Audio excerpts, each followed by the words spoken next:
Chandur railway तालुक्यामध्ये 2 दिवसापासून संततधार पावसाने चांगलीच हजेरी दिल्याने तालुक्यातील अनेक शेतकऱ्यांचे मोठे नुकसान झालेले आहे। तालुक्यामध्ये नवीन रायगड प्रकल्प उभारण्यात आलेला आहे। त्या प्रकल्पाचा शेतकऱ्यांना सुद्धा शेतीकरिता उपयुक्त प्रकल्प ठरला आहे। परंतु संततधार पावसाने या प्रकल्पाची पातळी मोठ्या प्रमाणात भरल्याने ओव्हरफ्लोची धार रायगोई खोलाड नदीला जोडलेले आहे। पावसाचे प्रमाण जास्त झाल्याने शेतकऱ्यावर पुन्हा मरणाचे संकट आलेले आहे।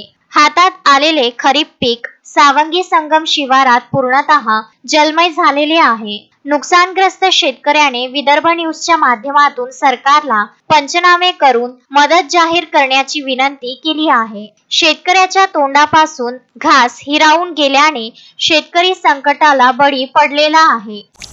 हा रायगड प्रकल्प लेआउट हे बघा, तुम्ही पाणी पाहू शकता। पंचनामे करून सरकारला विनंती आहे का पंचनामे करून आम्हाला सदर नुकसान भरपाई द्यावी, हे विनंती आहे। कारण का ओव्हरलोडचं जेवढं अतोनात पाणी रात्री आल्यामुळे अतोनात नुकसान झालं आहे आणि ओव्हरफ्लोमध्ये जेवढं पाणी आहे का ओव्हरफ्लोमध्ये बसत नाही, एवढं पाणी खूप नुकसान झालं आहे।